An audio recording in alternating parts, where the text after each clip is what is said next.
హరి ఓం. శ్రీ గురుభ్యో నమః. ఇక్కడ సత్సంగం యొక్క ముఖ్య ఉద్దేశం ఏమిటి? సత్యాన్ని అన్వేషించడం, సత్యస్వరూపుడగు సర్వేశ్వరుని లేక ఆత్మను వెతకడం.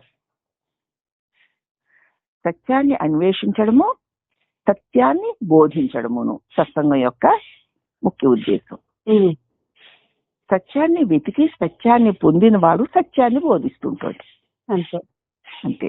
వెతికేవాడు సాధకులైతే, మనలాంటి సాధకులమైతే, వెతికి దాన్ని పొందినవాడు దాని గురించి బోధిస్తూ ఉంటాడు. ఆయనే సద్గురువు.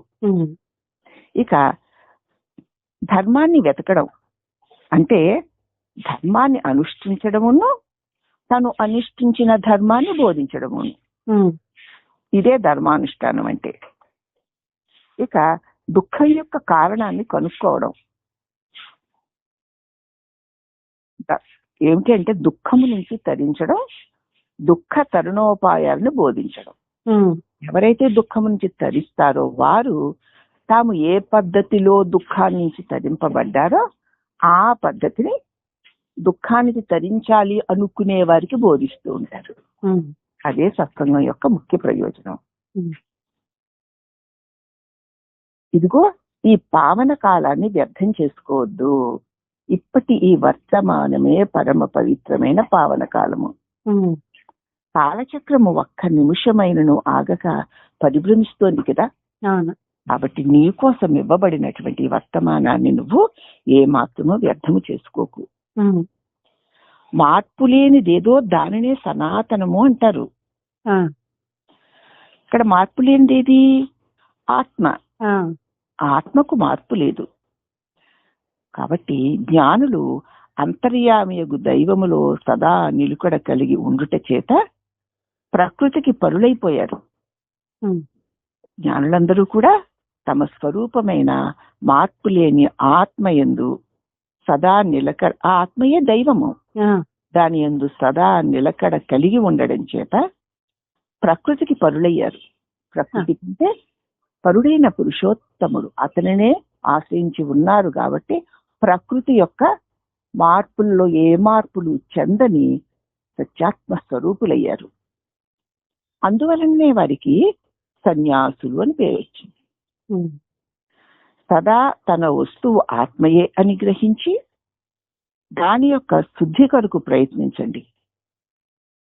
సదా నా వస్తువు నాది అన్నది నా నేనే, నా ఆత్మే అని గ్రహి, మిగతావన్నీ నీ నేను నీ విడిచి లేవు.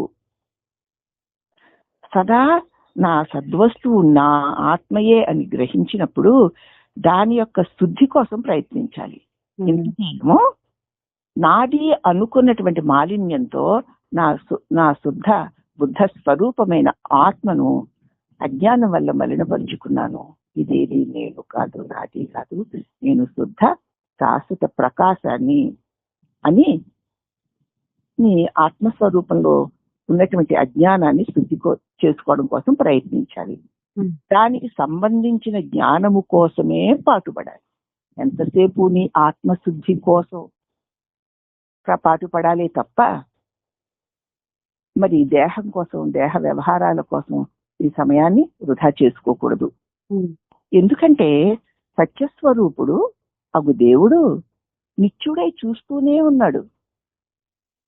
ఆ పరమాత్మని ఆశయమునకు మనుషుడు అడ్డుపడకూడదు. సత్యస్వరూపుడైనటువంటి ఆ అఖండ ప్రకాశమైన దేవదేవుడు నిత్యుడే, శాశ్వతుడే, సమస్తమును ప్రకాశింపచేస్తూ చూస్తూనే ఉన్నాడు. ఆ పరమాత్మని ఆశయమును మనుషుడు అడ్డుపడకూడదు. పరమాత్మని ఆశయం ఏమిటి?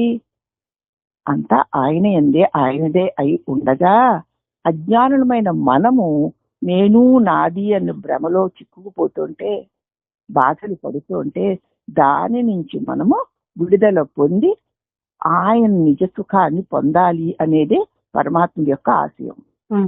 ఆ ఆశయానికి నీ నేను నాది అడ్డుపడుతుంది. కాబట్టి నీ నేను నాది అనుకుంటూ ఈ అడ్డుని తీసేసుకో అని సద్గురు వారు ఎలాగైతే ఈ ప్రకృతి నుంచి, నేను నాది నుంచి విడుదల పొందారో ఆ రకంగా మనని కూడా విడుదల పొందమని మనకి ప్రబోధలు చేస్తున్నారు సద్గురువులు. కాబట్టి సదా సద్గురువులతో కూడినటువంటి సత్సంగంలో ఎవరైతే ఉంటారో వారికి తమ అంతరాంతరాలలో ఉన్నటువంటి అజ్ఞానం అంతా తెలియబడి దానిని ఎలా తీసుకోవాలో కూడా గురువుల వల్ల తెలుసుకుని అవలీలుగా తీసేసుకుని దుఃఖరహిత స్థితిని పొందగలుగుతాము. అందుచేత సత్యస్వరూపుడుకు దేవుడు నిత్యుడై చూస్తున్నాడు. ఆ పరమాత్మని ఆశయమునకు మనుషులు ఏమాత్రము అడ్డుపడరాదు.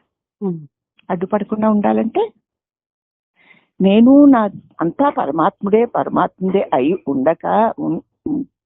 ఉంటూ ఉండగా నేను నాది అనేటువంటి అహంకార మమకారాలతో దేహాత్మ భావనతో జీవులు తాము దుఃఖాల్లో పడేసుకుంటున్నారు. దుఃఖము లేని పరమాత్మ స్వరూపుడవైన నువ్వు లేని దుఃఖాలతో పడి ఉన్నాడని పరమాత్ముడు మన దుఃఖాన్ని తొలగించడానికి నిరంతరము చూస్తూ ఉన్నాడు. కాబట్టి నువ్వు నేను నాది అన్న దాంతో పరమాత్మ ఆశయానికి అడ్డుపడకు అని గురువులు తాము ఎట్లాగా పరమాత్మ ఆశయాన్ని శిరసావహించి నాదిని తొలగించుకున్నారో అలాగని మనము తొలగించుకోవడానికి కావలసినటువంటి ప్రబోధని సద్గురువులు మనకి చేస్తున్నారు.